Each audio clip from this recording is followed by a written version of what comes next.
Welcome to the show, boys and girls. How's it going, everybody? I'm Rob. We got Achille and Ryan with us. What's going on, gentlemen? Not much. How are you? Can't complain. Little different setup this time, huh? I am halfway done building. So the name of my quote unquote video store is The Museum because, as Dr. Henry Jones says, it belongs in a museum. So I put them there, and I built my first bookcase for my collection 2 years ago, 6 foot by 6 foot, and I am building the second one now. And I decided to name this one The Museum.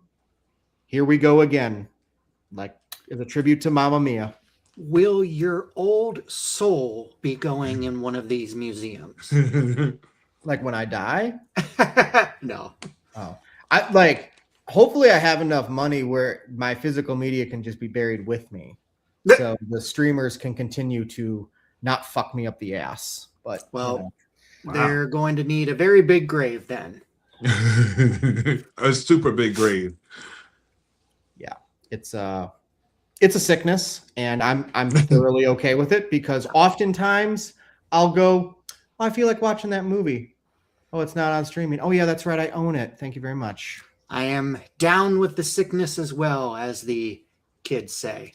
This is why sometime this summer or sooner than later, maybe late spring, we should just hop on here with a stack and just rant and rave about our physical media.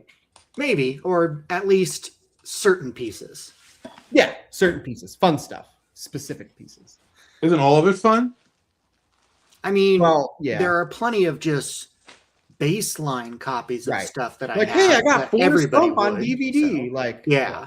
I was running. But more like I have Mike Nichols' Silkwood on DVD, which does not have a 4K, doesn't exist. So I have the most current version of a film from 1982. Oh, you're the one person that brought it. Very nice. Exactly. And I know I've seen Ryan shit. He's got some really cool stuff. So well, Ryan is a paragon of coolness and excellence, so I expect nothing less. It says you and you alone. That's okay. That's okay. Anyways, so tonight we're gonna catch up for a little bit. Let's catch up for a little bit. What's something you guys watched recently that you're just like, this is great? Could be great. Could be new. Yeah, great. Old. It would be a while ago. Oh, okay. What have you guys been watching? I rewatched Across the Spider-Verse because I felt like it, and that is a great movie. But I can't think of too many new ones that I've seen, at least at home, that I would consider great. I rewatched, I don't know if you guys watched Money Heist. It came out during the pandemic. It's a Netflix series. Oh, no, did not. It was Tower Heist. Yeah, I was thinking of Tower Heist too. It's a series. It's 5 parts. It's a documentary, right? No, it's not a documentary. Oh, I'm thinking of a different one then. They've done different versions on it. It's dubbed over. It's Spanish. It's these. Oh, yeah, I know what you're talking about. I was thinking of a documentary where they interview criminals and they tell them how they did stuff and things. Oh, like yes, that. yes. No, this is actually. They've done some spin-offs from it, but it's. I think the cast is Latina. I'm not 100% sure. Latina, and they dub it over in English, but. It's really cool. I liked it. This is the second time I watched it, and for me to sit down and hold my attention for about probably a week, Rob would have watched it in 4 hours. But I do not have that bandwidth to watch stuff like that.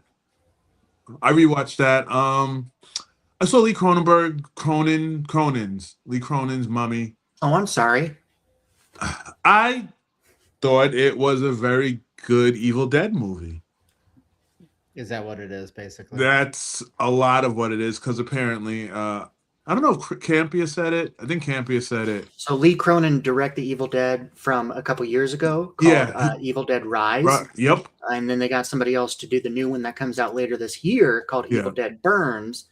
So allegedly he kind of wanted to do something in that same realm again, which Yeah. is why he made this movie, but a very different title, obviously. Yes. Well, Yeah, we all know Stephen Summers is The Mummy is the best one. I don't Is know it if I've the seen Brendan that one. Fraser one? Mhm. Okay. Oh. I mean, it's definitely the most entertaining. That is for sure. Well, I mean, it's like, okay, the Boris, like, all right, let's hash this out real quick. Like, so the Boris Karloff one is fine, like, Well- compared to like Lon Chaney Jr. and the Wolfman and Bela Lugosi and Right. Dracula and even Frankenstein, or most certainly Bride of Frankenstein. It's Mhm. it's the weakest of like the big five. Well, you that's know? also because the mummy itself is somewhat of a stagnant creature. Like, Yeah. it doesn't move quickly, so you're not going Yeah. to get really any action with it, especially for a Yeah. movie back then. I So. do enjoy. Well, I shouldn't say enjoy. It was fine. I think Frankenstein and Dracula were better, but the Hammer version of the Mummy.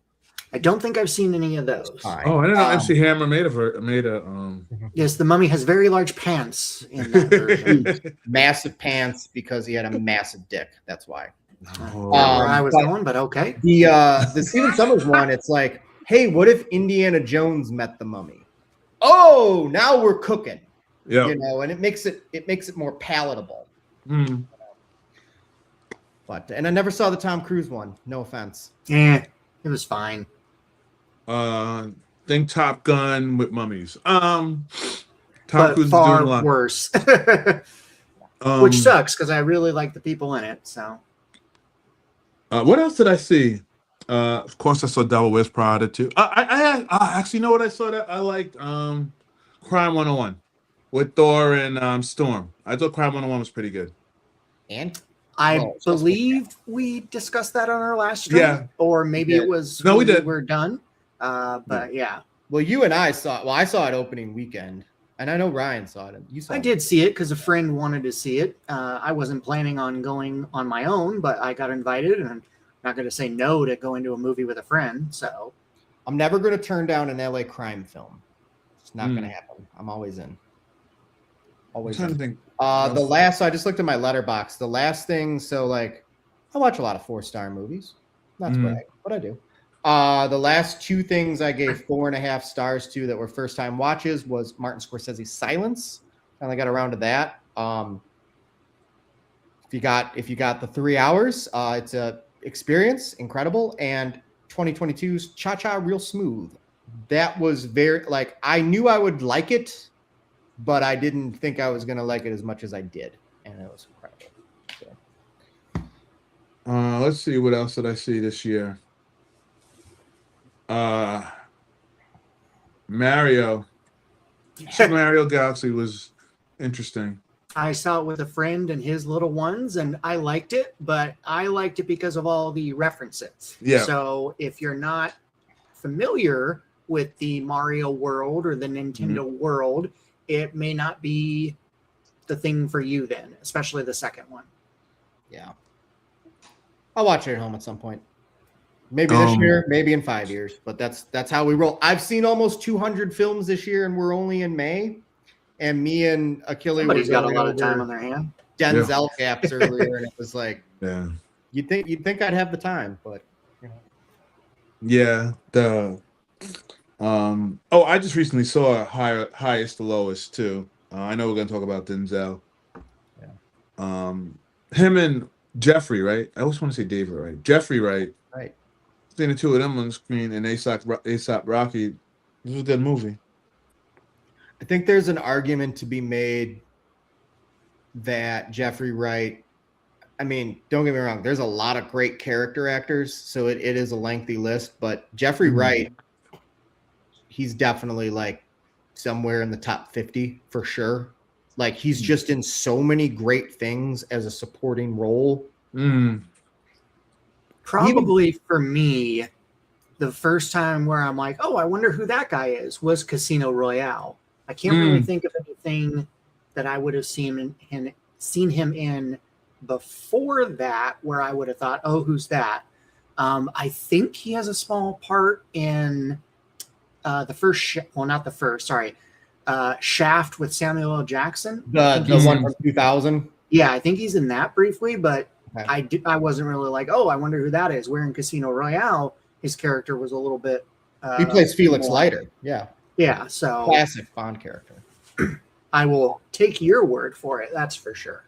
Well, and it's what's great is so like he played Felix Leiter through the Daniel Craig films, Right. whereas like with the Connery and Moore features, like they didn't last very long. They would recast all the time. Well, correct me if I'm wrong, but I think Q would be the only character that went through multiple iterations of Bond. Is that right? So Q, Desmond Llewellyn was there from Dr. No through The World's Not Enough. So literally, but that's when he literally said "this is," and it was John Cleese, and that's when he died. He died shortly after they made the movie. Oh, okay. So that's why they tossed. He must have known he was sick or something. They tossed off the hat to John Cleese, and yeah. So literally every 20th century Bond film he is in, and then I'm blanking on his name, Bernard something. He played M for a very long time through the Connery and Bond flicks.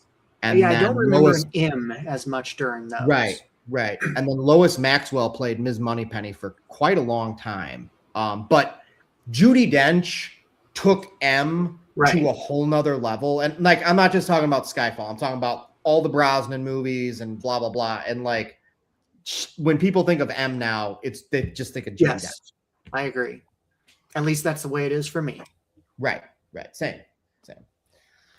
Wow, that was just some real deep Bond pulls from the thing. Let's you guys want to talk about The Devil Wears Prada 2? Well, allegedly that's one of the reasons why we're here. My question would be, sir, you wanted to be the one to talk about this film. Is there a particular reason why? Oh, I was going to talk about both of them. Let's do it. Oh, okay. 1 and 2. Gotcha. Yeah, 1 and 2. But we can talk about 2 first. Like either way, I just was curious. Pseudo review. I just curious as to what made you say I want to talk about these. It's a big movie. I like that movie. I liked it a lot, and it wasn't a movie. And I know I'm not the target audience. People like to say. I love when people say that. Wait, black males are not the target audience for The Devil Wears Prada? Let me tell you, white males are not either, because I saw it in a packed theater the first fucking showing. Oh. And I was the only single dude in there. It was 90% women, and the only men that were in there were with their wives or their girlfriends. They probably got dragged. And I'm just showing was mostly women as well, which is great. I'm just like, hallelujah, Devil Wears Prada 2. Let's fucking roll. Yeah, you got to bring everybody to the theater. So I think my theater was probably all couples. I mean, there was a couple of families there. Like Kevin went and saw it, and Armani went and didn't watch it, but he was there. But what I wanted to talk about was, and Rob had mentioned it pre-stream, that I'm surprised how good it was. It was surprising that I do think that spoilers, Meryl went a little far in trying to be mean. Because I don't think she would have naturally been that mean. I don't care what kind of character. Like, I know the character. I don't know that she would have been the writer wanting that to happen, though. I think I know they were trying to write it to make her kind of keep the same vibe, but I think if it would have went a little bit more, she kind of relaxed on Anne Hathaway, Andy a little bit, I think it would have, for me, would have been a little bit more realistic, but that's just my take. What do you guys thought? Ryan, you start. I enjoyed it. As far as the being surprised for enjoying it, whenever there is I would consider this a legacy sequel because it has been 20 years. A legacy sequel to a movie, it can be really hit or miss. This one, at least for me, was definitely more on the hit side. I think they did a really good job of making the story that they did. It's not as strong or as, I don't know if I'd say fresh as the original, because I'm sure that story, has happened a lot. It's just not portrayed in a movie as much. But we kind of knew the characters going in this time. So we weren't as like, oh, wow, that was a great character. But there were some new ones that were good. But yeah, overall, really enjoyed it. And most importantly, well, I don't know if I say most importantly, but at least when it comes to the theater industry, I'm glad that it's doing well financially. $450 million worldwide, kids. Women want to go to the movies. Women want to go to the movies. Well, they want something good to see, which this hopefully has delivered. See, here's the deal. Women are smarter than men. So where I'll go Whoa. see anything. I don't give a shit. Whoa. They're like, we're gonna stay at home until it's worthy of our time. And we are 2 for 2. The Housemaid and The Devil Wears Prada 2. People showed the fuck up. Okay. Yeah.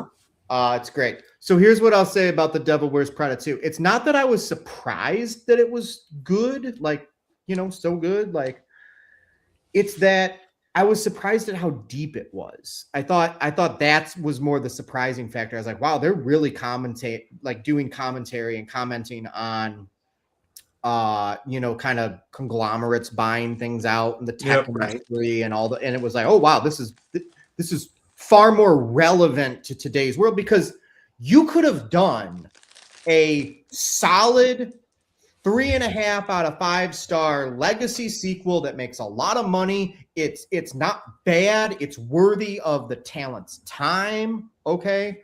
And not gone that deep and just kind of gave people what they wanted, little low hanging fruit, some medium hanging fruit.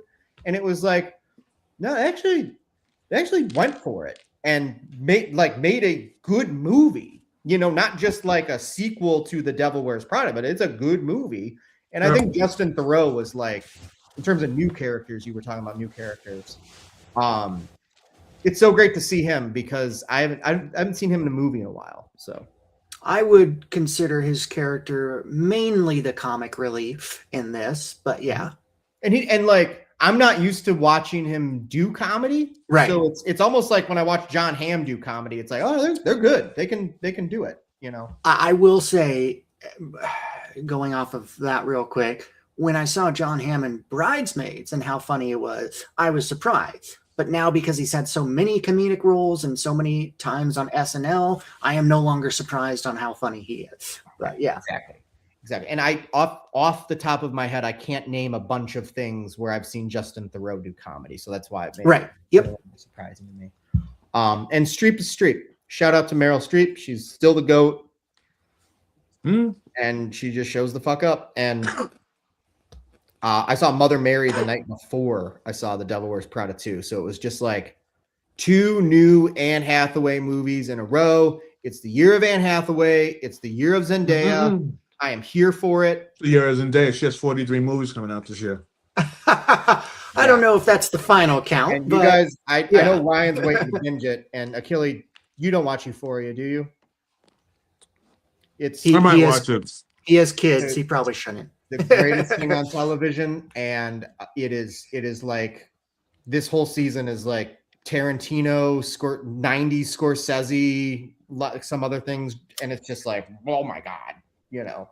Anyways, so I'll ask something, not only Anne Hathaway related, but something else as well. I'm not expecting any of us are going to have an answer. It's just something that I was thinking about. So as you mentioned, Rob, Mother Mary came out the weekend before. And then I would say the co-star of that movie is an actress named Michaela Cole. A week before that, she had a movie with Ian McKellen. And I was just thinking, now I know with The Devil Wears Prada. Yes, correct. I know with The Devil Wears Prada 2, it's a big movie. So you can't be changing the release date around and things like that. But I was curious why they chose to release The Christophers and Mother Mary at the time that they did, knowing that they would literally be competing with other movies that they're in. I just thought that was interesting. I have a lot to say on that. Okay. So not really, but okay. Here's what I'll start with. Okay. Now, if anybody from Fox Searchlight is watching this show, call me. I have a lot to say to you. Fox Searchlight dropped the fucking ball. They had the Springsteen movie and James L. Brooks' Ella McKay. That's what they were going to push for Oscar season this year. And it was like, one of those I believe in. They weren't going to budge. They acquired The Testament of Anne Lee, like late summer, early fall. Okay. And totally dropped the fucking ball. Amanda Seyfried gave, for me, top 10 performances of the century in that movie. And it could have been nominated for at least 6 Academy Awards. Original song, most certainly. Best actress, most certainly. Director, Mona Fastwald. Picture, etc. And Lewis Pullman was great in it for characters playing. It was interesting because even though Fox Searchlight dropped the fucking ball, okay, Amanda Seyfried, was able to do press for both The Housemaid and Ann Lee in the same month. And at one of the interviews they were doing with Mona Fastwald, they like cut to like a With who? video, the director of Testament Ann Lee. They cut to like a video of Amanda, and she's and plugging the movie, and then she's like, but she like, and then she like says at the end, like, okay, I got to go do press for another movie, and which would have been The Housemaid. Okay. Right. And was able to juggle that. Now, I'm not saying, I know Anne Hathaway did some press for Mother Mary. This leads me to my point. A24 has a movie with Anne Hathaway where she plays a pop singer, and a soundtrack with Charlie XCX, who's just coming off of, I think she's kind of spread herself a little thin. Nothing against her personally, but she's just coming off having done the soundtrack for Wuthering Heights back in February. Okay. So there's another Charlie XCX original soundtrack with Anne Hathaway singing. Ba, ba, ba, ba, ba, ba, ba, ba. The movie came out, not to correct you, but the movie technically premiered 2 weeks before The Devil Wears Prada. Right. I'm talking about the wide release, not right. The It didn't reach. release. It didn't reach us till Right. a week before. And I say that to say, what the fuck, A24? You've got a lot of clout. Like, to me, you are United Artists in the 70s. You're Orion in the 80s right now. You're a legitimate contender against these giant behemoths studios, okay? But you're not going to edge out The Devil Wears Prada 2 because that's a mainstream popcorn movie that regular people love, and Mother Mary is an art film, a David Lowery picture, and right. I liked it. I didn't love it. I enjoyed Devil Wears Prada 2 a lot more. It's also more palatable. But I say this to say, there's no reason they couldn't have swapped release dates with that, because Devil Wears Prada 2 had staked its place in the ground months ago. We knew this was coming 6 months ago. That's why I say I don't think I'm going to get actual answers. I just wanted to ask, because A24 is a fairly good sized studio. Now, Mother Mary, it's obviously a smaller movie, but I'm not sure if it's just, well, we have so many releases this year, we had to put it there, or we didn't know this, that, or the other thing until then, and it was already too late because we started promotion for it, or what. But I just thought it was interesting. When did Materialist come out last year? Was that in the spring, or was that like early summer? Because that did well in the box office. I thought it was in the fall, but I could be completely wrong. It was either like late spring or here's my point. Fox Searchlight could have used the momentum from The Housemaid to make Ann Lee make an extra couple $1 million. And A24 should have used The Devil Wears Prada 2 in its favor. Like, hey, this is the year of Anne Hathaway. We're gonna move it back a month. We're gonna put it out at the middle of May or something like that, or move it up 2 or 3 weeks. It's not like there was a lot going on in February or March for that audience at all. And to me, it's just a miss. It's a swing and a miss with a movie that, unfortunately, I think more people will see it once it's on HBO Max. Oh yeah, for sure. But I think it's going to be a movie that kind of gets lost in the shuffle, and over in the long run, years, people get around to it, because it's definitely worth a watch. I mean, the only thing that's going to keep it, I shouldn't say this. I mean, that there's a better way to say this, but this is how I'm going to say it. The main thing that will keep the movie relevant is it's an A24 movie, and they're like, and people will, see it on a streaming service and say, oh, it's A24 and Anne Hathaway is in this. I think I'm going to watch that.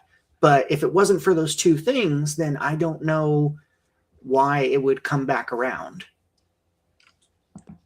I just feel like I don't think it would have made Materialists money, but because that's more of a standard rom-com, even though I don't consider it a standard rom-com. That's a different conversation. But I think it could have made a lot more waves than it did. Not just equating it to dollars and cents.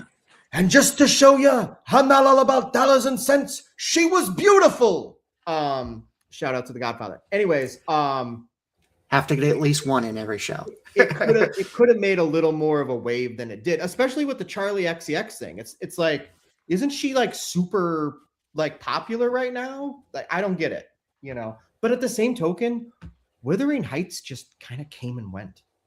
And I mean, yes and no. It's not as it was not as big of a hit as you and I thought it was going to be. Right. It still did well and made its money back and everything, which is good. But I did think it was going to be bigger. Fun fact, I've actually seen 2 movies this year with Charlie XCX in them, not just the soundtrack. The Moment, and what is the other? So she was in Faces of Death as a very small character in that movie. Gotcha. Okay. When does, as a side note, my sisters were asking me this at Mother's Day dinner, and I couldn't give them an answer, and I was too lazy to look it up on my phone. When does the Billie Eilish James Cameron? It just came out? That was last weekend. Last weekend. Oh, well. Yeah. I told them, I said, I think in a couple of weeks. It is currently in theaters, in other words. It did okay. I think it was around 7 million or something like that. Most of the showings are in 3D because that is the way it's intended to be seen per Cameron, obviously. But yeah. Okay. Yeah. Again, I just wanted to bring that whole release date thing up because not only did they do it, but they did it twice to 2 people in the same movie. So that's why I thought it was interesting. But yeah. And again, nothing. What was the name of the Christophers? That's a Soderbergh film, right? I don't think so, but I could be wrong. I know Soderbergh. It's either that or it could be a producer, but it did not look like his style movie. Dustin Hoffman. You guys talk for a second. I'm gonna look that up. But yeah, missed opportunity. Dustin Hoffman's got that movie coming out called Tuner. Oh yeah. That's later. And I know Soderbergh directed some Christoph. Yeah, Steven Soderbergh. He directed the Christophers. Oh wow. Okay, seems like a very different movie for him then.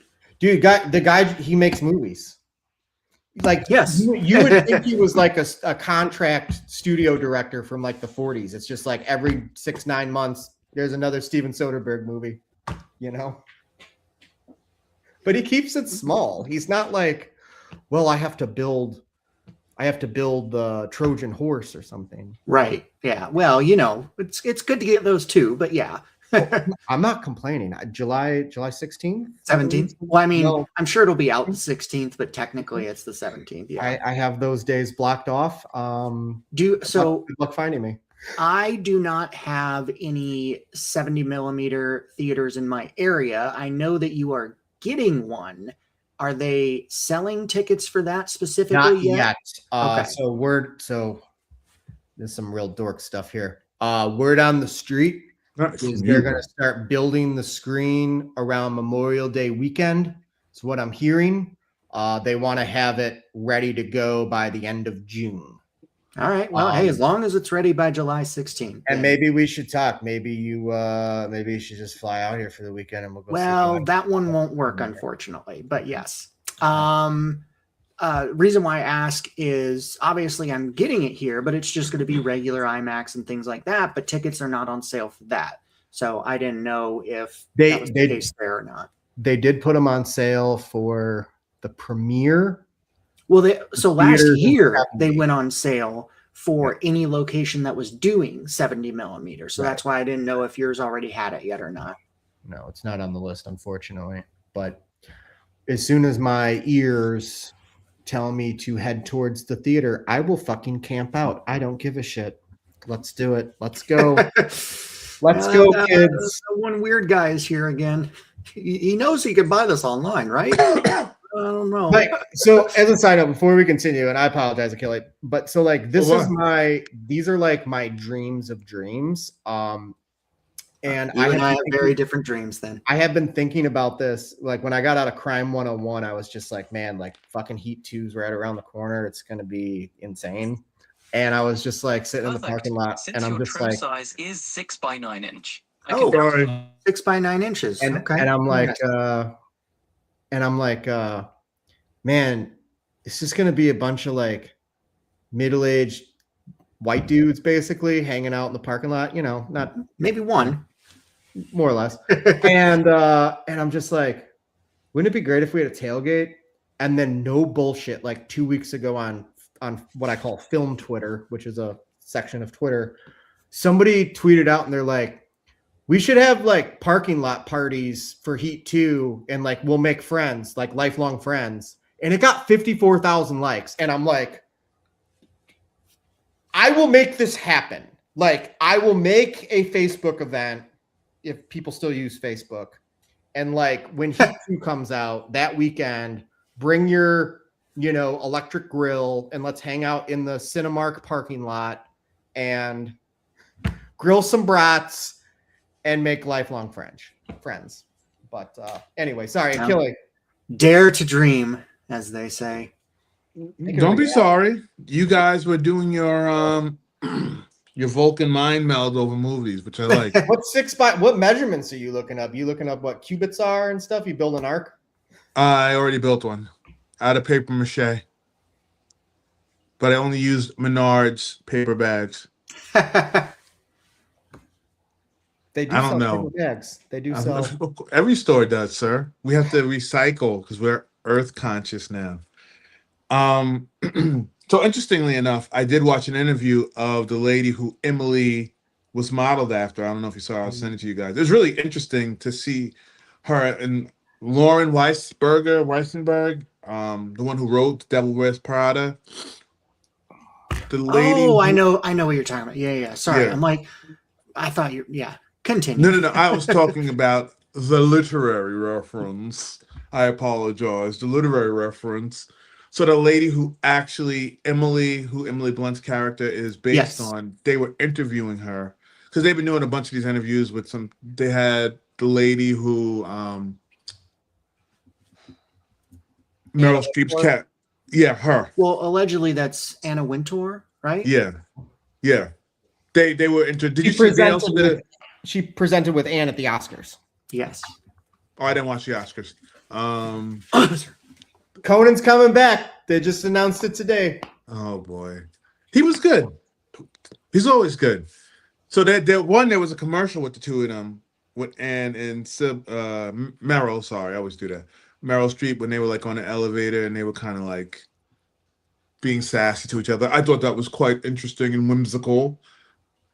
But the point I was making was that Emily was saying that the book was a lot worse than the movie. In the movie, they like dumbed it down and made it much nicer because. Oh, when you say worse, you're talking about the way she treated her. Just in general, because when she got the dailies of it, not the dailies, I forgot what it's called. The rough out of the movie. The rough draft. No, of the book. The rough draft of the book. The lady who Emily is based on said that it was really mean and it was really hardcore, and that the writer who did the screenwriting dumbed it down a lot and added the humor and made it a little bit more funny because the lady who wrote the book, Lauren, and the lady who played Emily, they were Anne and Emily Blunt's characters, and apparently they didn't like each other and they haven't really talked in like 20 years or something like that. But there's apparently 3 books. I didn't know that. When you say they, you mean the real Emily and the real Andy. Okay, for a second I thought you meant Emily and the real Emily. I was like, yeah. What? Lauren is Andy, and okay, the one who wrote the book is Andy, and Emily is I don't remember her name. I don't remember Emily's name. So that was my only nitpick on the movie. That's my only nitpick. What? Like the movies and she's working on the book. And they do the zoom out, and you see the outside of the building, and you see Meryl Streep in her office, and Stanley and Anne, and it's like, you didn't have to say it, but like, why didn't you have the camera follow her as she like sets the draft down, or her laptop's open, and it just says "The Devil Wears Prada" and cut to black. Like, why not do it? You know. And as a side note, there's no reason to make a third one. They got very fortunate with the success of this one. Do not make a third one. They will fuck it up. Just like they're doing Top Gun Maverick 3. And it's like, you're going to fuck it up. I mean, the reason to make a third one is financial, but I hear what you're saying. The upside is they need Meryl Streep. And she knows what's up. She's got they all have artistic integrity, but like, and so does Anne Hathaway. So like, I think those two would be like, nah, we're good. And like, Emily Blunt's booked for the rest of the decade, and Stanley Tucci's probably booked the rest of the decade. You know? Well, I don't know how much of a decade. He's older. I do think that so what I was saying before is that, and somebody else had mentioned this, that I think the natural progression, because they did all of it, I do feel like some of it felt similar. Andy and what's her name? Emily Blunt? No, Meryl's character. What's her name? Oh, Miranda Priestley. Miranda, yes. I think the Andy and Miranda dynamic of like the push and pull I think it's okay. I don't think it would have lasted that long. I don't. I know that she came back and she didn't want her back, but that's the only thing I was just like, this is getting long now. Like, this is getting old. Like, she's just constantly, Andy's supposedly accomplished and won all these awards, and she still doesn't have a backbone to stand up to her, but yet you're going to do all these things to try to make sure Miranda's okay. I hear what you're saying. You don't think you hate me? But I will say though, cover is ready. There were times in the movie where she did not agree with Miranda or go with what she was saying or do what she had asked. Where in the first one, I think there was only one time, if that. So you're saying she grew some balls. There's some character development due to the status that she has reached. Is what like baby balls. I mean, you still got to look at it. Balls. Well, you still got to look at it as, despite their personal relationship, you know, Miranda is in a powerful position in a powerful company. So you still want to make somebody in that position, no matter who they are, happy if you want to do business with that company. And I think that's what she was trying to do. So, yeah. And Meryl Streep's just the fucking goat. I've watched 9 movies with Meryl Streep so far this year. Oh, okay. That I had not seen.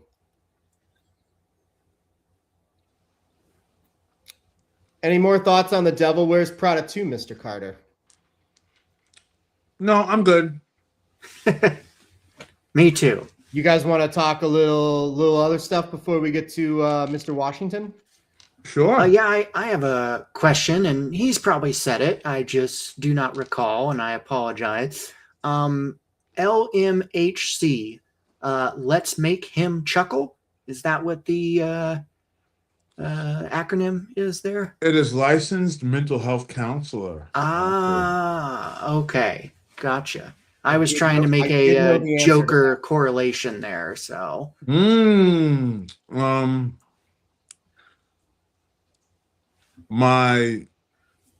What name is it? I think it's my Facebook name. I have Guasan in it, which is Joker, which is Spanish for Joker. So I didn't want it to be all Joker because apparently there's copyrights and stuff like that. For now, that character, I believe 38 is when he first appeared in the Batman comic books. Like, look, we got about 10, 15 years. A lot of the stuff's they're gonna lose copyright on it. So, well, I'll be dead, so it won't matter. Well, not with that attitude. With that attitude, you will be. But okay, so let me throw this out there. If you would have told me this 5 years ago, I would have laughed you out of the room. If you would have said this to me 10 years ago, 10 years ago, I would have been like, why would I not?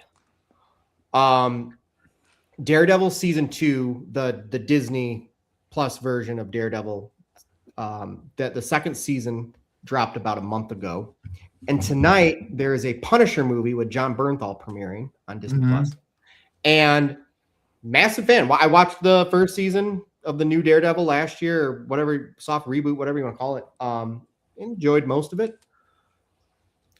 Have not watched Ironheart. It took me. Here's my point. It took me about 3 years to get off the juice, if you will, of the MCU. And after just so many letdowns and fake outs, like, I mean, I went and when I saw Thor 4 and Ant-Man, I was like, these are pretty good. You know, just full denial. No offense to the people that worked on the films. But here we are. We have a new Spider-Man movie dropping in 2 months. And, you know, most certainly Doomsday, which we still don't have a trailer for yet.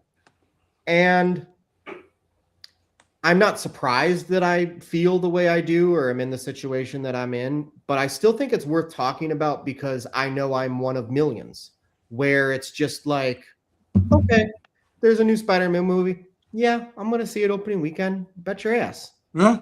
But the TV stuff, I got let down too many times. I'd rather watch a half a dozen movies from the last 120 years of cinema. Then have you watched Wonder Man? I haven't seen that one either, and I heard that one was really good. That's pretty good. Same.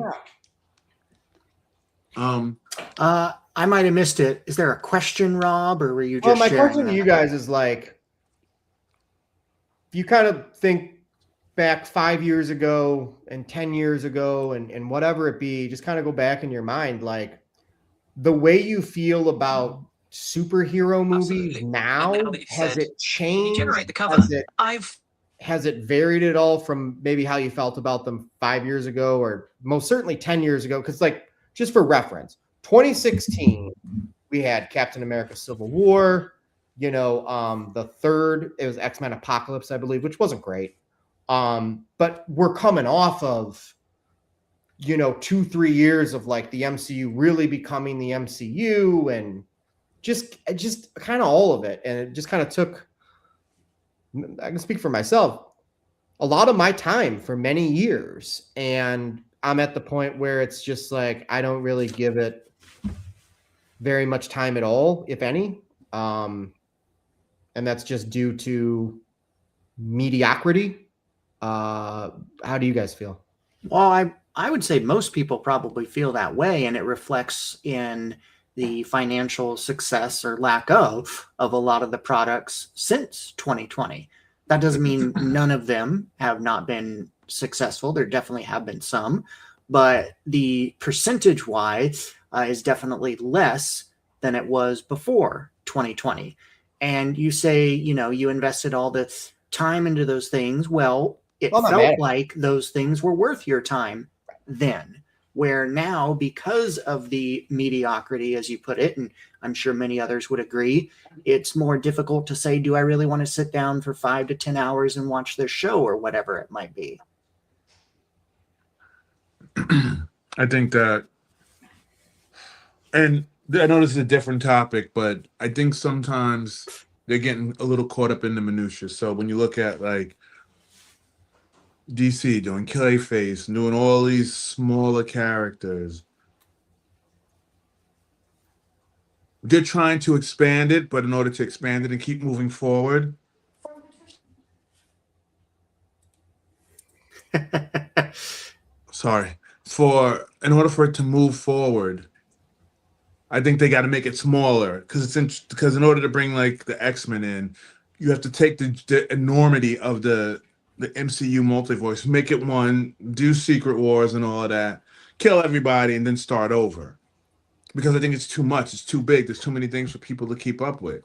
I mean, I've seen a lot of it, and I still haven't seen everything. Yeah, I mean, I think Echo.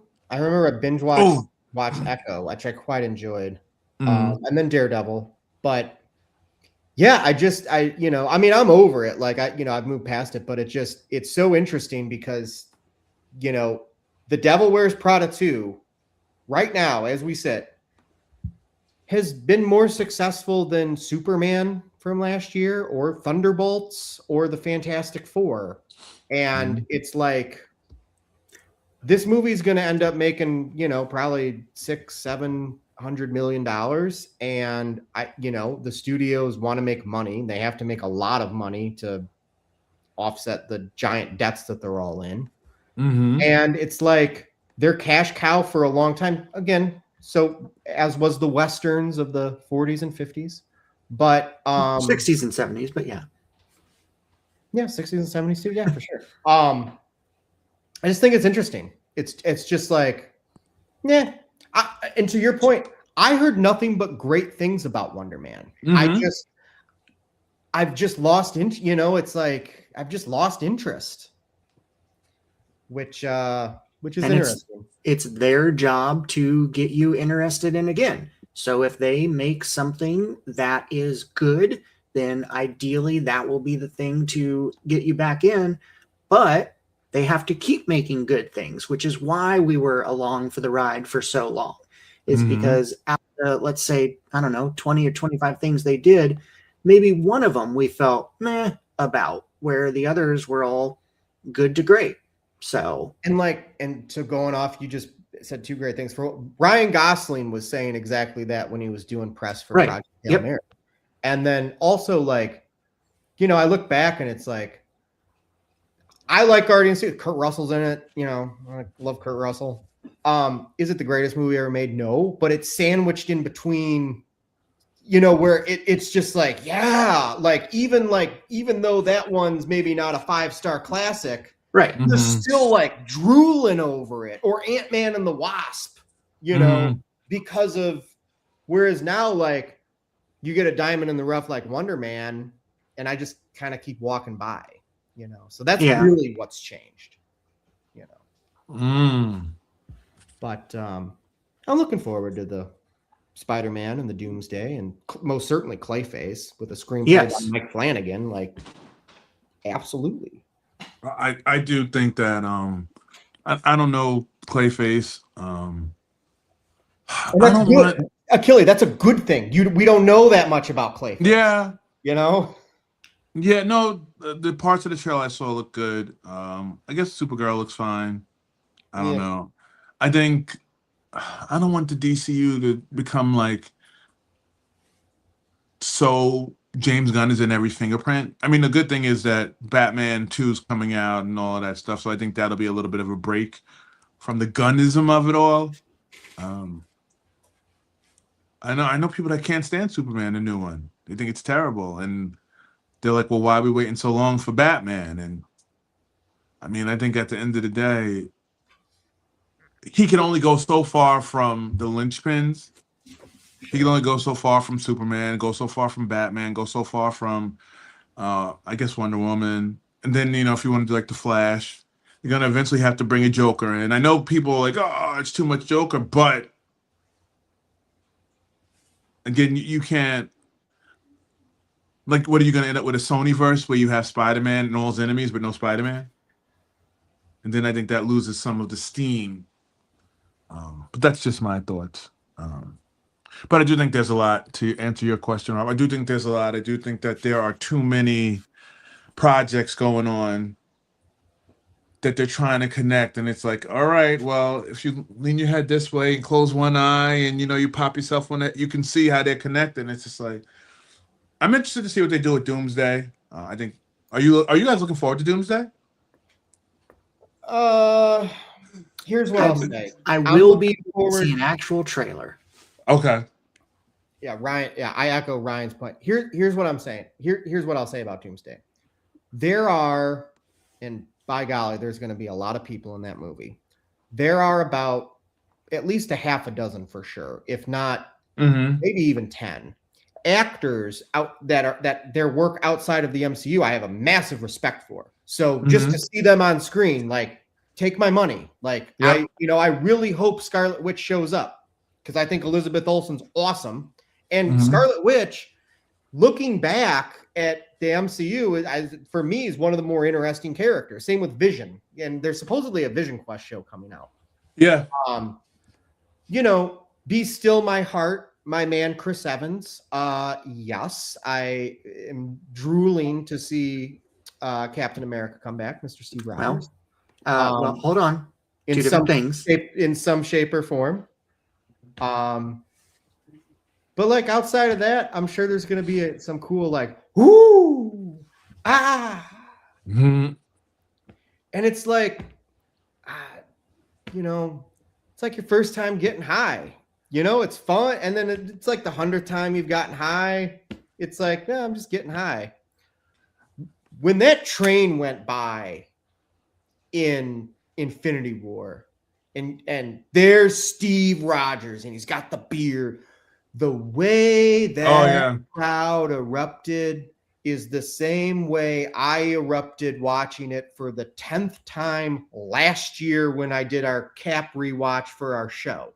And, the 10th time I saw it was, I think this is going to be a little more disposable. And it's not anybody's fault. It's just, it's not new. It's not fresh. Clayface could be interesting, And if they actually kill some of these people and kill them, like, I know it sounds vulgar, but like, if they actually kill some of these people and kill them for good, where they can't come back,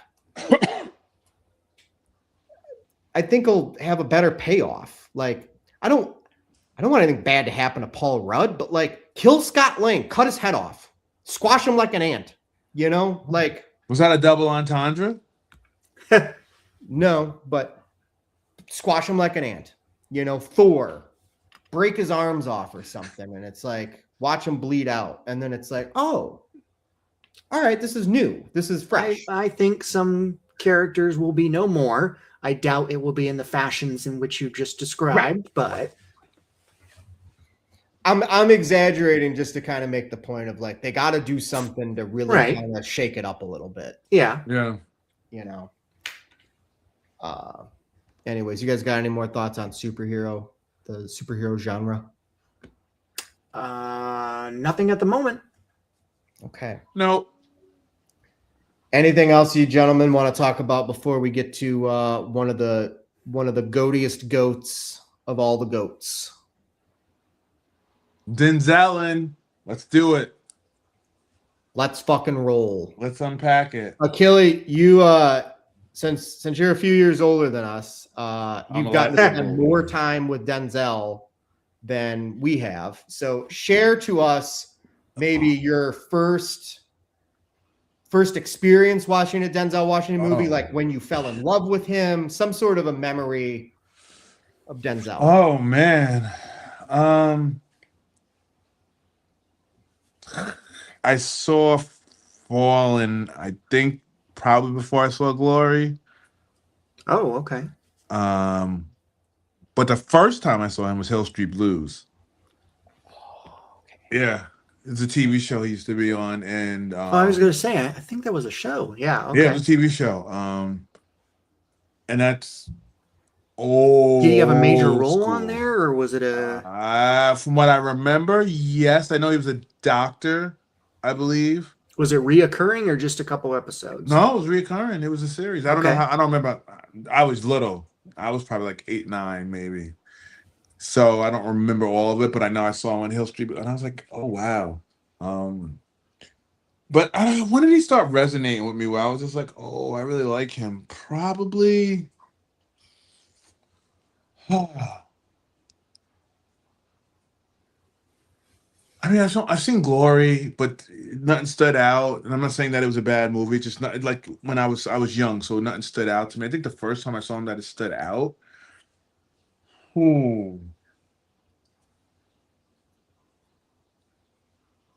Maybe Mo Better Blues. Okay. I don't remember what year that was, but probably something like Mo Better Blues, where It's early 90s. Well, um, definitely for me, the first thing would have been Remember the Titans, but that's primarily because of my age, where yes, I would have been too young to see the majority I of his appreciate other the work. age shade. Well, I mean, Glory would have been the next thing, but that's because Yeah, we watched it in school because it is a historical movie yeah. of sorts. So, That's cool. They let you guys watch an R-rated movie in school. well, when it's that kind of R-rated movie, Sure. you Yeah. know. Sure. So Ryan took the words out of my mouth. Now again, maybe some of the stuff that was, like a Fallen or a Bone Collector or something may have been like on in the background on like TBS or whatever, but I wasn't paying attention to it. Mhm. Rented Remember the Titans on VHS. We had our DVD player, but I remember specifically the videotape because you had to watch all the coming soon to Disney Video and DVD. You had to watch all the shit. Mhm. And the soundtrack and the story, and I just remember that Mhm. movie ending, and I was like, "Who the fuck is this guy?" Yeah.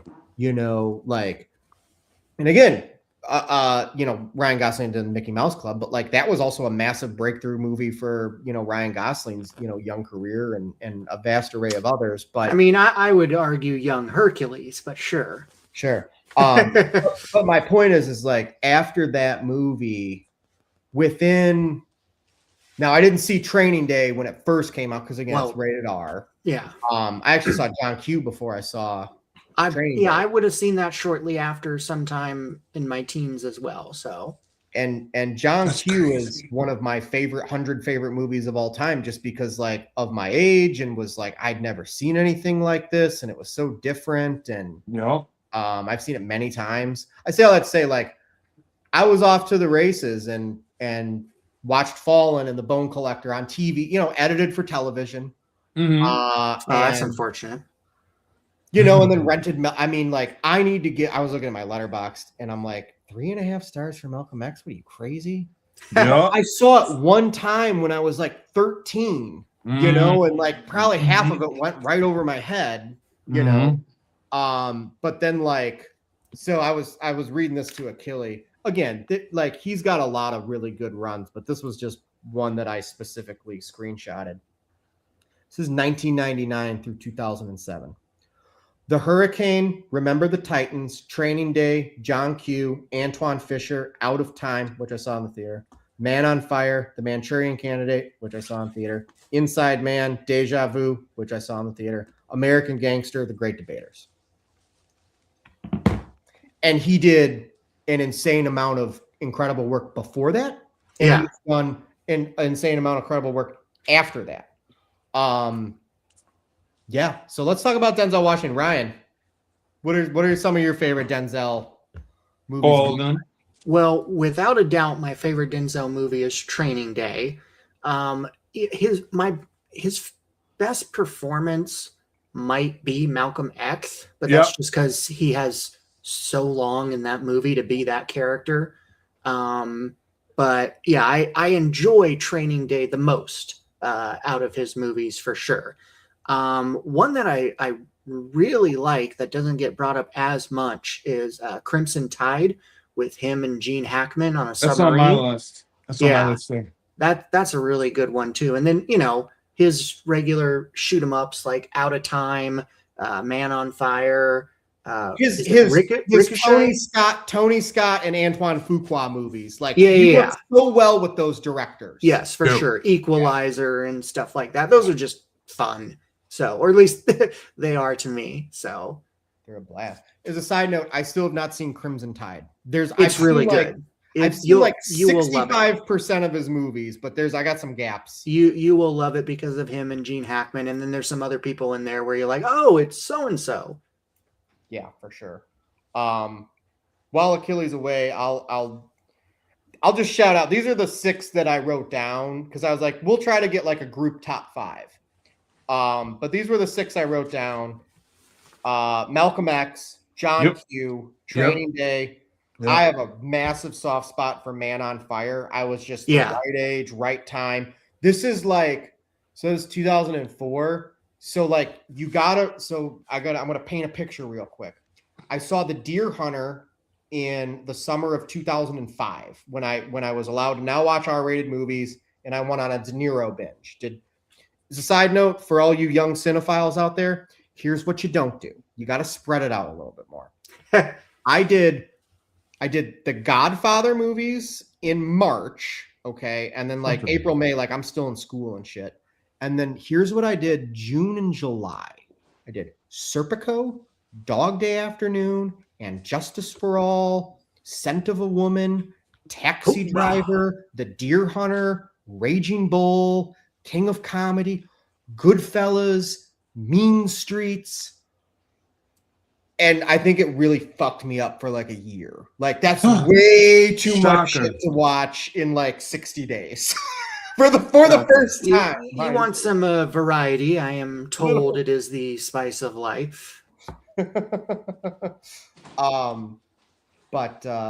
anyways, I say all this to say Christopher Walken, I knew more as a comedian. Same with De Niro at my younger age, before I was allowed to watch these, handed down, incredible films. Mm-hmm. I knew Christopher Walken from Joe Dirt and Kangaroo Jack and okay, that makes sense with because Dwayne of your The Rock age. Johnson. I knew De Niro from Meet the Parents and Showtime with Eddie Murphy.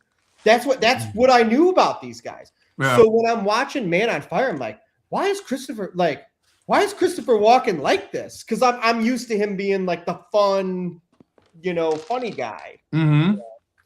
So Man on Fire. And then Remember the Titans, like I'll die on that hill for a top 5 slot. And Philadelphia. It is really good. Yeah.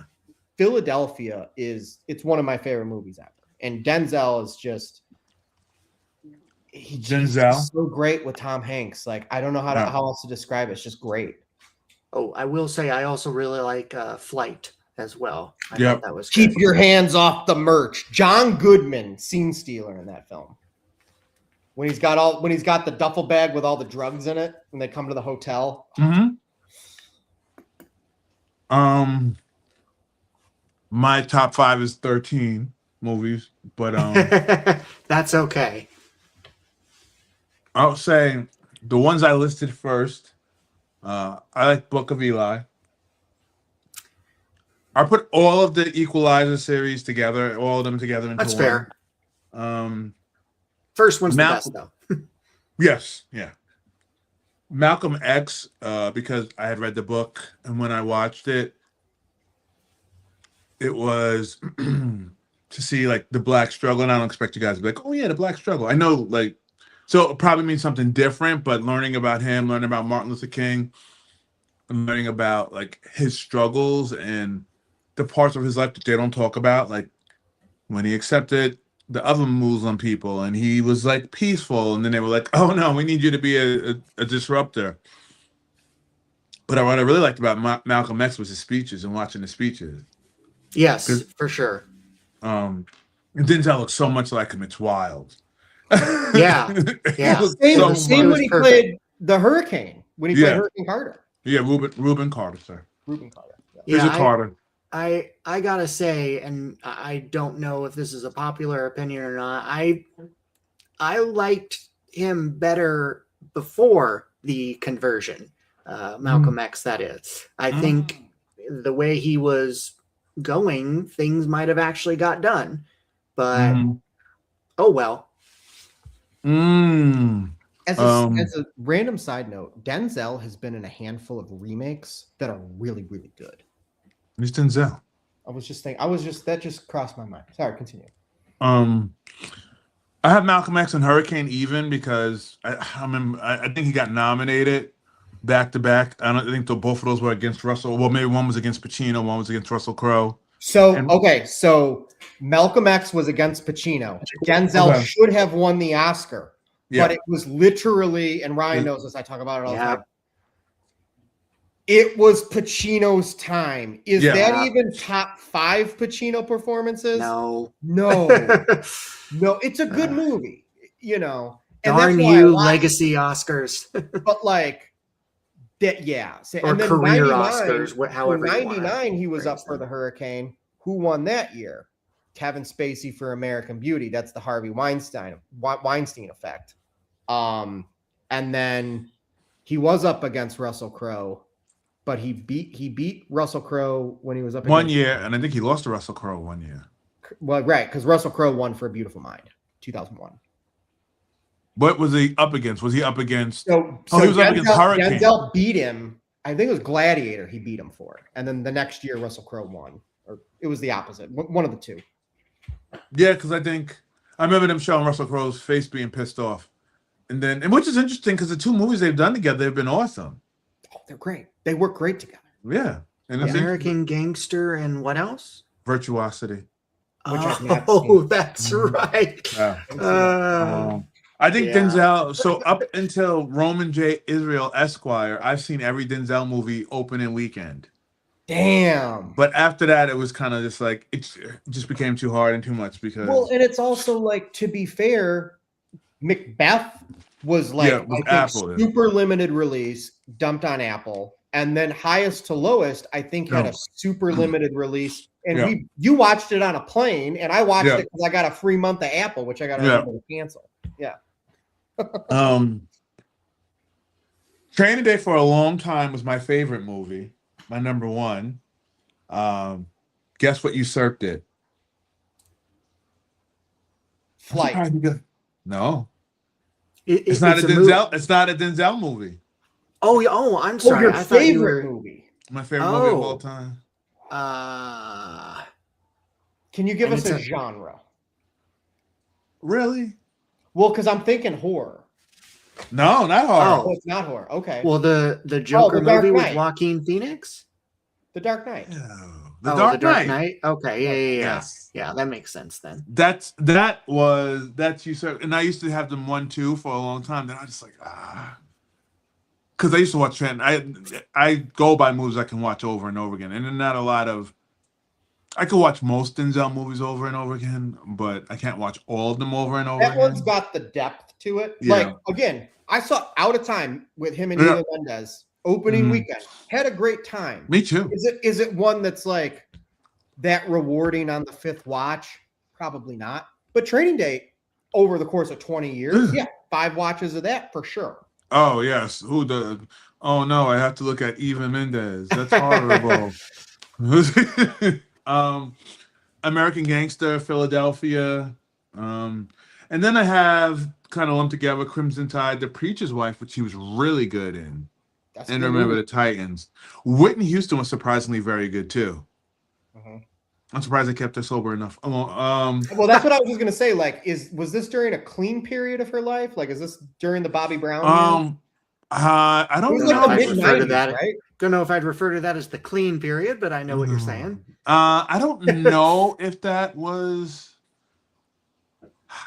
Because she is good in it. She's really good. I think it was 96. She didn't do a lot of movies, but she was really talented. Like she was just talented. I still have to watch The Bodyguard. You've never seen that? So you like The Bodyguard so much. I know. I got it on DVD 2 years ago. It's sealed at the thrift store, not opened. Still haven't watched it yet. I'm sure it's great. I love it, but you got to be in the right mindset. My goal is to finish filling my Kevin Costner gaps at some point. Probably not this year because I'm pretty Dry land is not a myth. Everybody else, but yeah. Fences is also really good, like really, really good. And I know he got nominated for the Oscar.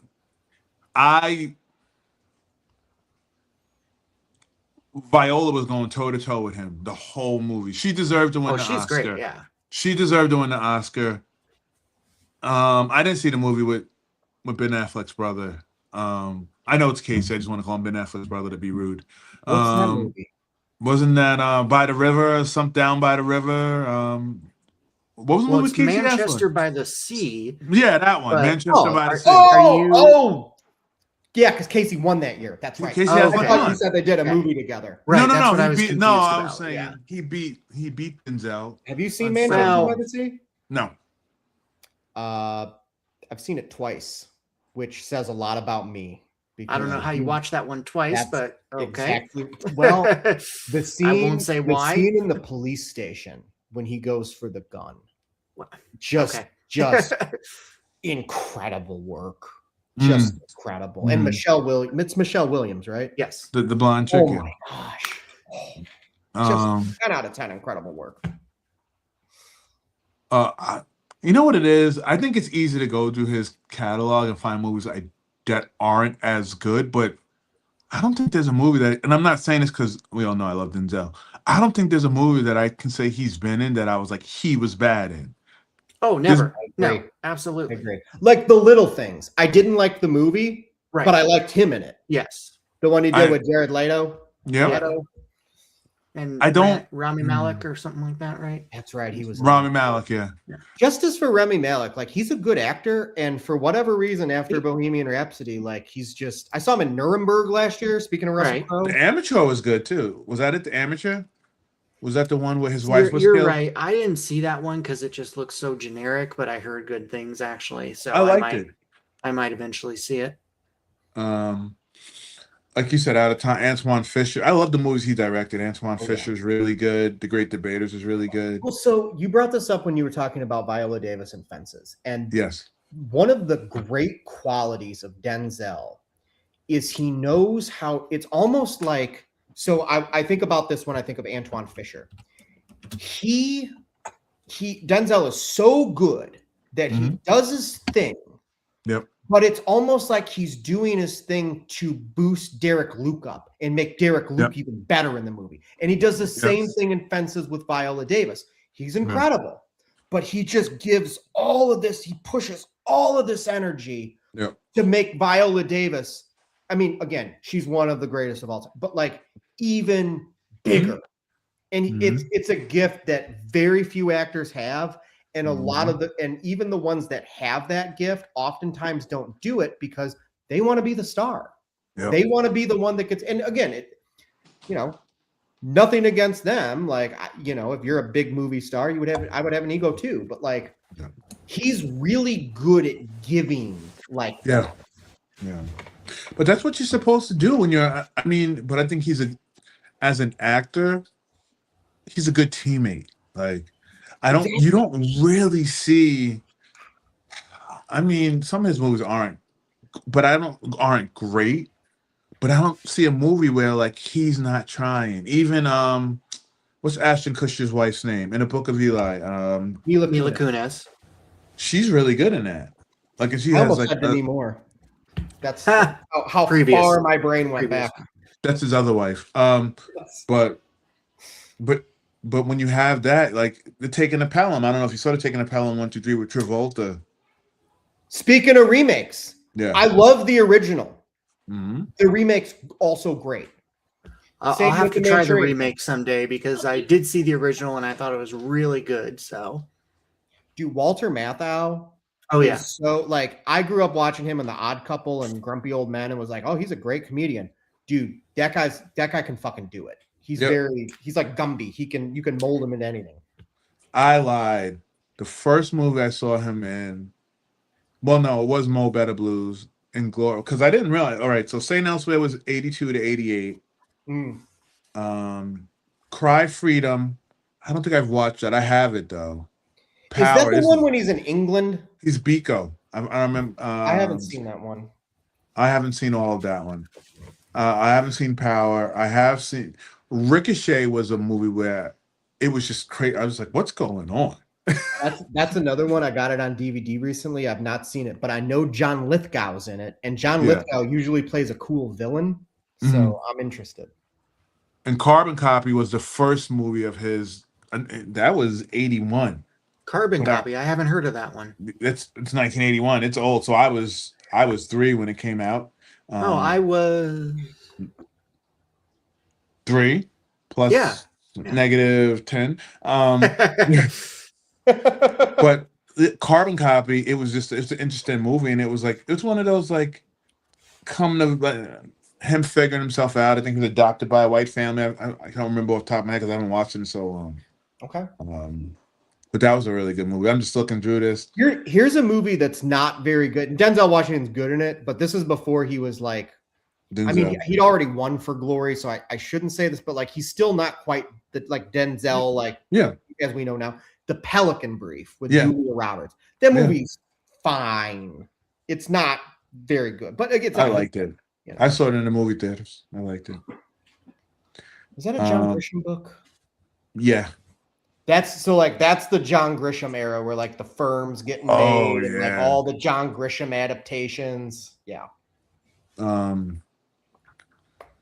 I mean, I know you talked about Philadelphia. Virtuosity was really good. I know you spoke about that. Courage Under Fire is really good too. Last time you saw Virtuosity? Was the first time I saw it? No, when was the last time? Oh, a long time ago. Okay, you might want to. No. There might be some rose-colored glasses with that one.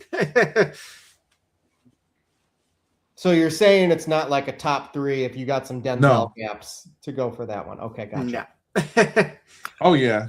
I think like that John, like the late 90s, 2000s was when he picked up The Siege was really good. Was that with Bruce Willis? Was Bruce Willis on The Siege with him? Yeah. So in The Siege, see, I could do. And who's the girl in that one? Is that Annette Bening? Who's in that movie? Yes, Annette Bening. Okay, Annette Bening. Still got it. He Got Game was another one that was really good that I loved. Oh yeah, that was good.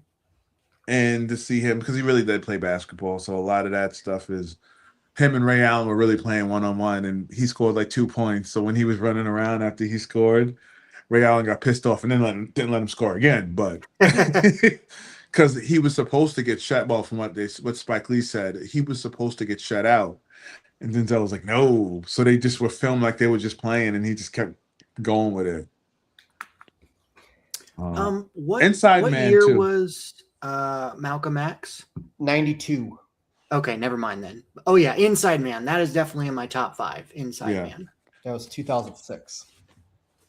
Why do you know all this stuff off the top of your head? I'm looking at the list. It's what I do, man. I liked Unstoppable too. Yes. So does Quentin Tarantino. Yeah.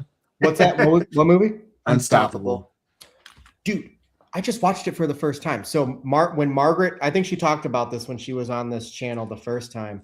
Yeah. She did her Letterboxd top 4 and Unstoppable was in it. And I was like I kind of disregarded it when it came out. Mm-hmm. It's a great fucking movie. And yes, Quentin Tarantino is right. Me and Quentin Tarantino agree on a few movies, including Joker, Folly Ado, 5-star classic. Can we eject him, or is he still the leader here? Noise right now. Yeah, that was really great. I like that. Chris Pine's great in it too. Yeah. Mm-hmm. I have a question. Mm-hmm. So, with Scorsese, for a long time, it was De Niro and Scorsese. They're like John Wayne and John Ford. Now you could easily say Leo and Scorsese and De Niro and Scorsese, blah, blah, blah, blah, blah. Mm-hmm.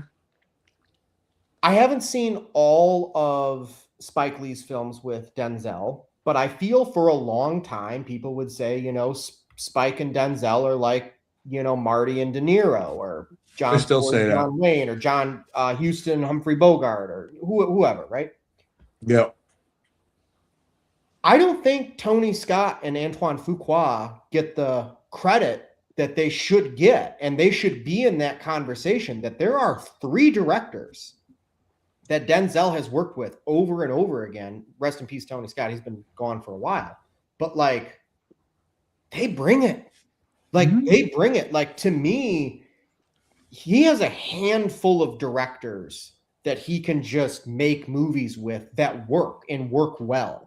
And there's not a lot of actors. I mean, they're lucky to get one director. They, like Emma Stone and Yorgos Lanthimos, they're going to go down in history, I think, at this point. Because, they're not done. They're just getting started. Mm-hmm.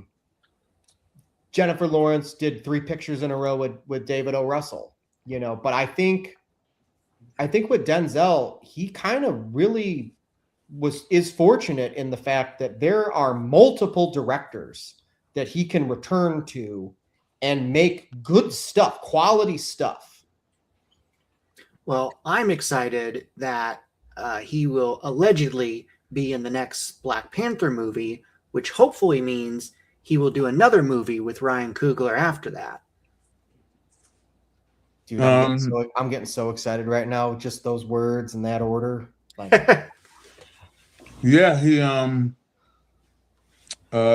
it's in one of his next upcoming fall, Equalizer 4 and Black Panther 3. Although they don't have, it's in pre-production allegedly.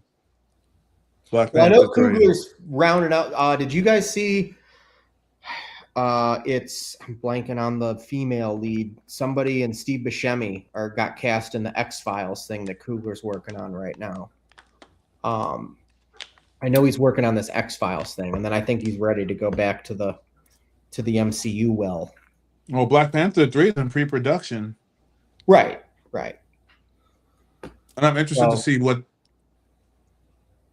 I wonder if Denzel's going to be in Doomsday, even in a small role. Maybe. Because you'd be smart. That'd be smart. Maybe. He was the best part of Gladiator too. Oh, he was so so sassy in that movie. And I say that like I love Paul Mescal. Like he is incredible talent. And Joseph Quinn was great in the movie, but Ridley Scott talks a lot of shit. He's a big shit talker, and he's like, oh, these people need to shut the fuck up with historical accuracies and blah blah blah. Just go make a fucking movie. And you know what I would say to Ridley Scott? Ridley Scott, why don't you make a great film? You were a once great director who has made mediocrity shit for a long fucking time. He flooded the Coliseum. That's completely accurate. They had the sharks in there and everything. I believe Napoleon, the House of Gucci. Those are his, I believe, last 3 films. What's that? I said, hey now. Speaking of Jared Leto.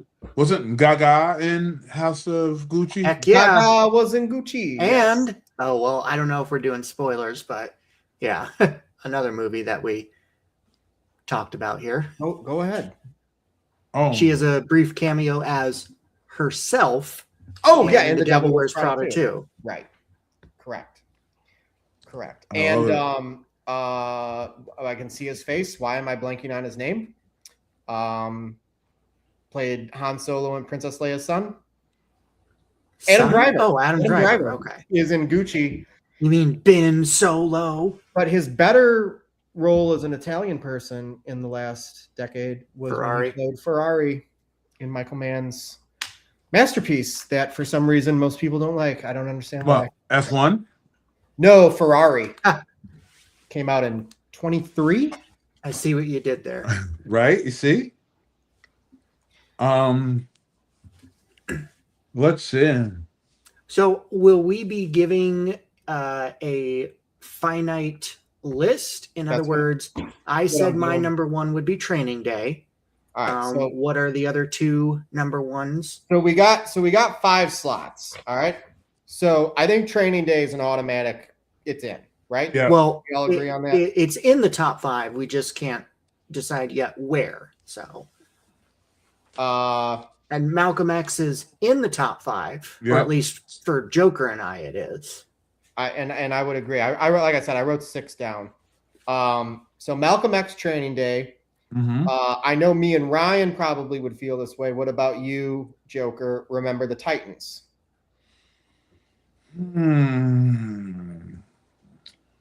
If we do Remember the Titans, then I would say that's fine. Okay. Then I would want Man on Fire or American Gangster.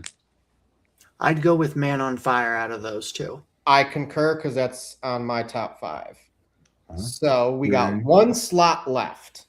I personally would push for Inside Man, but that's up to you guys. That's a spicy take. So I need to rewatch that. I mean, obviously Denzel is great in it, but I love the movie as a whole and everybody in it. It's clever. It's well done. There's some really cool shots in there. I really enjoy that movie. So. Okay. Go ahead, Achille. No, you go ahead, Rob. I would make a hard pitch for John Q or Philadelphia. I was thinking Philadelphia too. You were thinking Philadelphia? I understand if Philadelphia, because the performance does shine more in that one. Okay. I think Philadelphia and Inside Man are good movies as well. So I'm going to say we can have 2 honorable mentions, and Inside Man will be one of those honorable mentions. Okay. Because to your point, and again, I really need to rewatch this. I haven't seen it in 20 years. Oh, it's so good. We talked about some of the shots in the movie. The movie itself is very much worth your time. So what would we put in the other slot? Again, I'll throw out John Q. I would throw out The Hurricane. I would throw out Fences. Not that we need any of those for the honorable mentions. Those are just some I'm throwing out. You guys both had mentioned Crimson Tide. So say again what we believe the top 5 to be. Not in the correct order, but just what we are Training saying. Day, Malcolm X, Remember the Titans, Man on Fire, Philadelphia. Okay. So, and then the first honorable mention is Inside Man.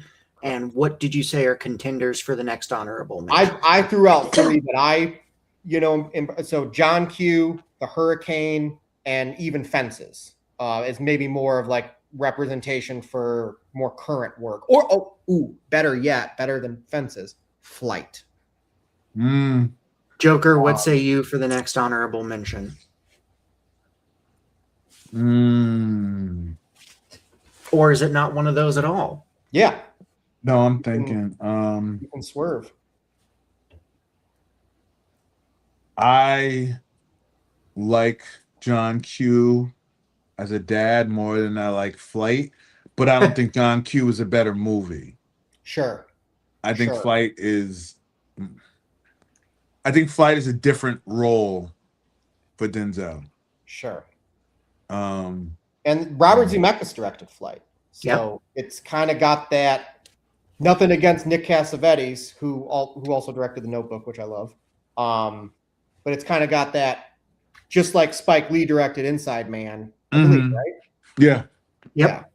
So, I thought it was Spike Jones. It may be. I may have. I thought Spike Lee was Inside Man. I could be wrong. Because Jonathan Demme did I'm The wrong. Manchurian Candidate, and then I know he worked with Spike again at some point in the 2000s. Was it Spike Jonze? Oh. Hold on. I'm looking. Ryan's on it. I wish it would just say director instead of making me go through everything here. Oh, nope. Spike Lee. I was wrong. That's what I thought. Flight is a great contender. I know both of you guys mentioned Crimson Tide, which I've not seen, so I can't really comment on Well, that. the thing is with that one, it's a lot more of a 2-person performance. Like him and Hackman are equally the leads in that. So I'm okay with that not being on there. But the movie is great and you should see it. What I find funny is none of us are saying Glory, and he won an Academy Award for it, which says a lot more about Glory as a movie than maybe if I watched it again sooner, I might feel different about it. I just saw it for the first time during the pandemic, and he's great in it. The supporting cast is great in it. I don't have anything against Matthew Broderick personally, but I think he was incredibly miscast. Did he win the Oscar for? Denzel won, not Matthew Broderick. But you got to remember, contextually, this was 89, I believe. Right. It was more that he was the popular star. Let's put him in it. Right. Where I think there's like a handful of, like, Daniel Day-Lewis, I think, could have done that part, and that movie would hold up way better than it does. Yeah. Because it just kind of feels like you got the big hot movie star at the it'd be like if you put Michael J. Fox in the movie. It's like, oh, you took the young 20-something movie star and put him in the movie, you know. So, are you okay with Flight as the next honorable mention, or do you want to push for something else as the Who you talking? Rob? Me? Oh, I'm 100% down for Flight. Yeah, I can see that. That's fine. Let's do it. Okay. I can turn. Now, if you guys want, we can round out and do a top 10. What do you what? Let's do 1 through 5. Yeah, let's try to get a Let's consensus. do 1 through 5, and let's get them in order. So again, Yep. I'll put the names out there: Training Day, Malcolm X, Remember the Titans, Man on Fire, and Philadelphia. I would be okay with Man on Fire being the 5th, but that's up to you guys. So I was just going to say the other 4, well, 3 of the 4 are obviously Academy Award level stuff. Man on Fire is just a badass fucking movie. So that it is. Man on Fire at number 5. I think number 4 would either be Remember the Titans or Philadelphia. I'm fine either way. Remember Titans 4 and Philadelphia 3. Ryan, what say you?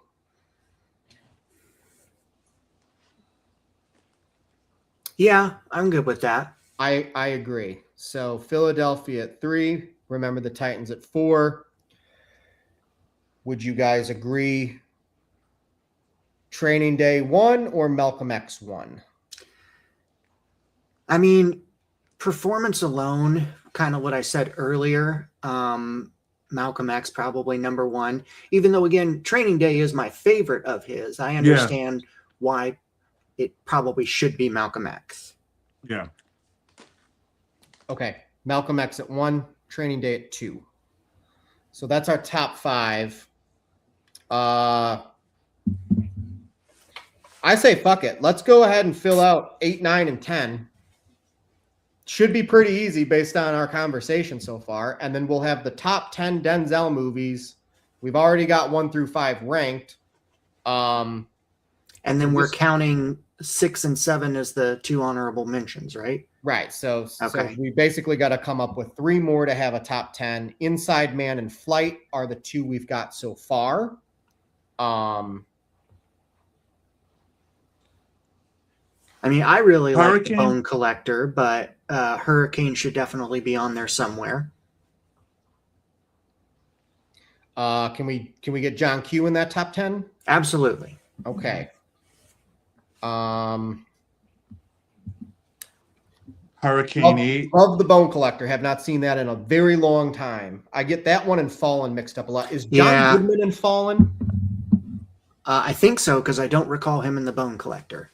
Yeah, I know. Angelina Jolie's in The Bone Collector. Is that the one when he's in the wheelchair? Not a wheelchair. He's completely paralyzed. He's in a hospital bed. Right. Yes. That's right. That's when he kicks the guy's ass with the bed. That's hilarious.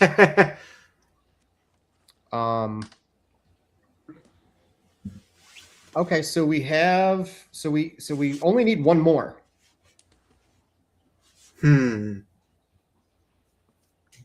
I thought we were doing John Q, Bone Collector, and Hurricane.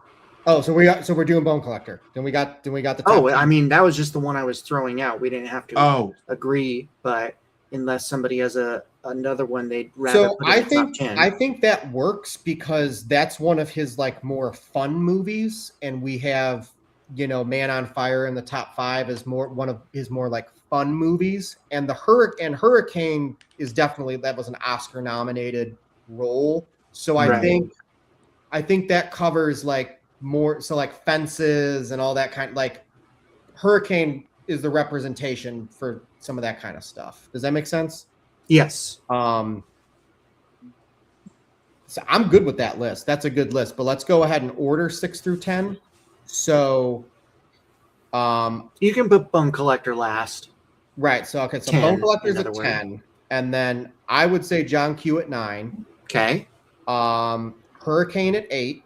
Mm-hmm. I would say Inside Man at 7 and Flight at 6, just because I personally would swap those, but if you guys are better with the other way, then that's fine. All right, you break the tie, Akila. Do you want Inside Man or Flight at number 6? I really need to rewatch Inside Man. Yes. Just make sure you listen very carefully, because Clive Owen's character does not repeat himself. That'll make sense. The fact that I don't remember that tells me how badly I need That's to like watch. the beginning of the movie. He's talking to the camera saying that, basically. I would say Flight 6, because the top 6 are all different versions of Denzel. Go for it. Okay. So. Whew. All right. So here's our top 10 Denzel Washington movies. And this is just a subjective list made by the three of us. The views here do not reflect those of the That's blah, blah, totally blah, blah. accurate and right.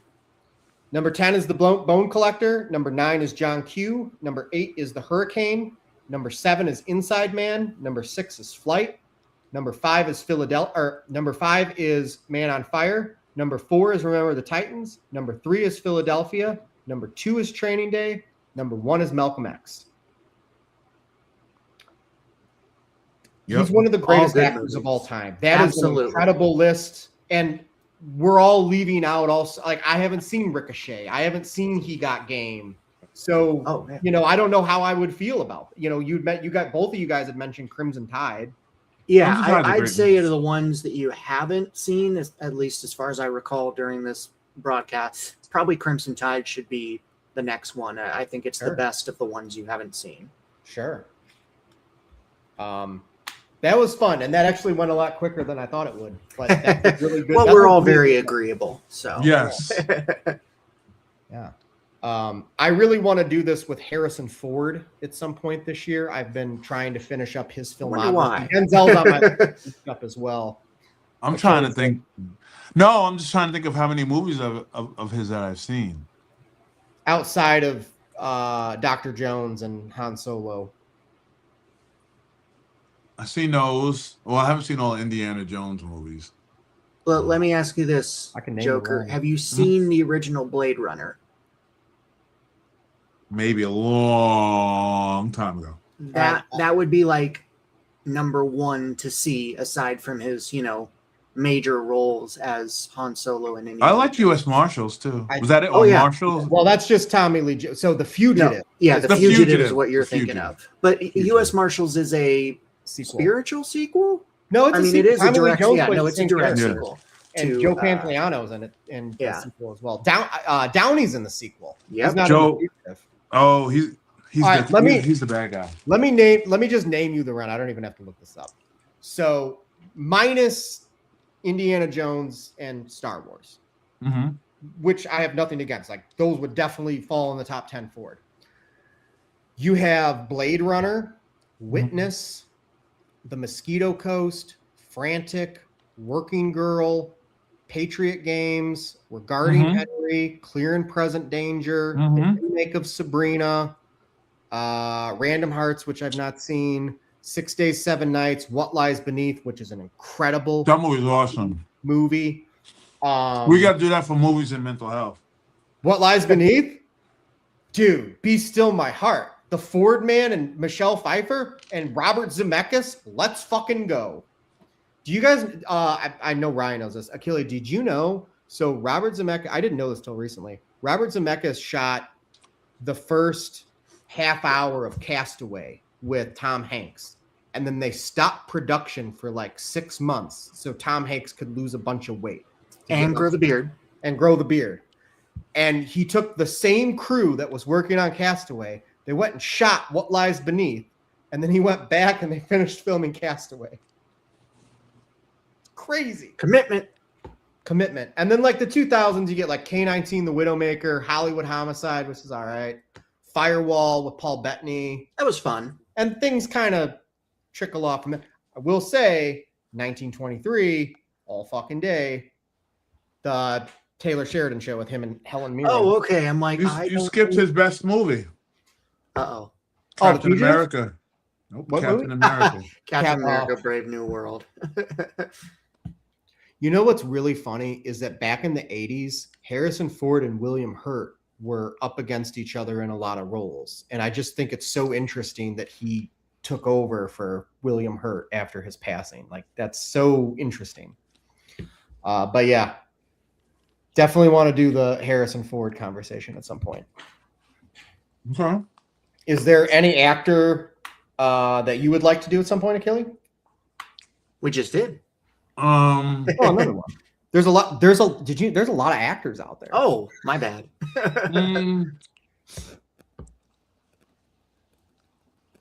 I'm tangentially interested in Will Smith, maybe. Okay. That would make a really interesting show. Because he has a lot of different things that he's done. He has a lot of range. Maybe the Fox man. Michael J. Fox? Jamie Foxx. Jamie Foxx. Sorry. No, you're fine. 2004, man. Two of the best movies of that year, Collateral and Ray. I wish that they would have followed through with that Spawn movie, but I don't think that's happening anymore. Oh. Jamie Foxx is going to play Spawn? Yeah. I've still not seen the original. It's extremely campy. There's some horrible CGI, but Michael Jai White looks badass. I've had it in my hands at the Goodwill outlet 2 different times. So there were 2 different copies over. Right. That's what I was going to ask. Was it the purple or the brown? I don't remember, but my point was like when I first started picking up DVDs, I had it in my hand and was like, I got 10 other ones I want. And then like just a couple months ago, I had a whole stack and was like, the disc had a little scratch on it, and I'm real like anal about like the disc got to be clean because I don't want skips. And I was like, I don't want it that much, but maybe I'll watch it one day. It's so hard because if you didn't watch it then, you're number one, you're probably not going to like it, and number two, you're not going to have that feeling for it either of like, oh, I remember this and that was fun at the time and blah blah blah. But yeah. But there's an interesting guy, though, Michael Jai White. Yeah. Robin Williams could be really fun, too. He would be interesting. Oh, yeah. Strangely enough, he's another actor I felt like I'd seen all of his movies, and there's like at least 10 to a dozen. I have not seen What Dreams May Come, and I have not seen, what's the one with him and De Niro? Phone Booth? No, that's check. Quick check. Awakenings. The Awakenings, yeah. Oh, dude, Awakening. I just rewatched it last year. That movie's incredible. It's incredible. And what's hilarious is De Niro was nominated that year for Awakenings in supporting, but not for Goodfellas. Okay. Both came out in 1990. Like, wait, you nominated him for Awakenings, but you didn't nominate him for playing Jimmy in Goodfellas? What? Yeah, that's odd. Very strange year. Yeah. I've not seen Moscow on the Hudson, which is a Robin Williams. I've not seen never even heard of that one. There's a handful of I did watch The Fisher King a few years ago with him and that Jeff was good. Bridges. Yeah. That was really good. Yeah.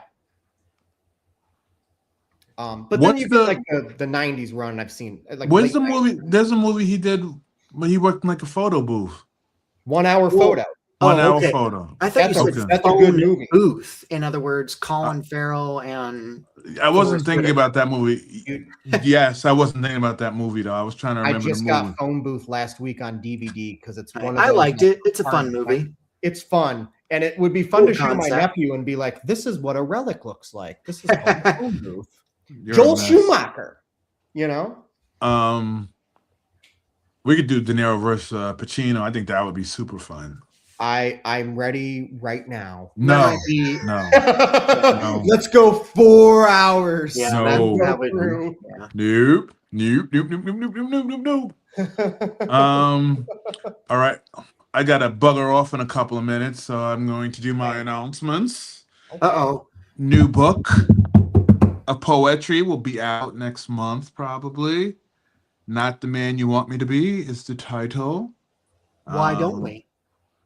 Why don't you what? Want me to be the man? Yeah. I don't know. Because people are intrinsically haters. Well, yeah. People are intrinsically haters.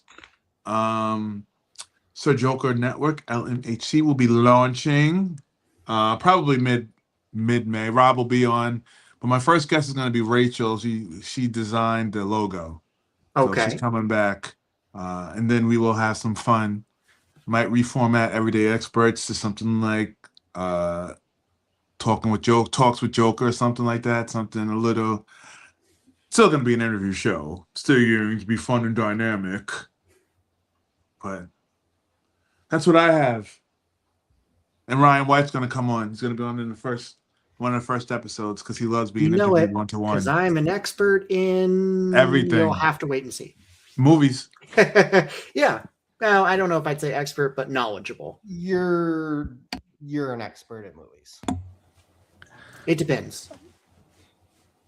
Dude, me and you can go for 2 hours and talk so inside baseball that literally anybody else that would be listening in would just be so confused. Well, so yeah, I would say anybody else. There are some people that luckily tune into this show from time to time that know just as much. So sure. Oh, sure, Ryan. You are a gifted movie connoisseur. Sure. Thank you.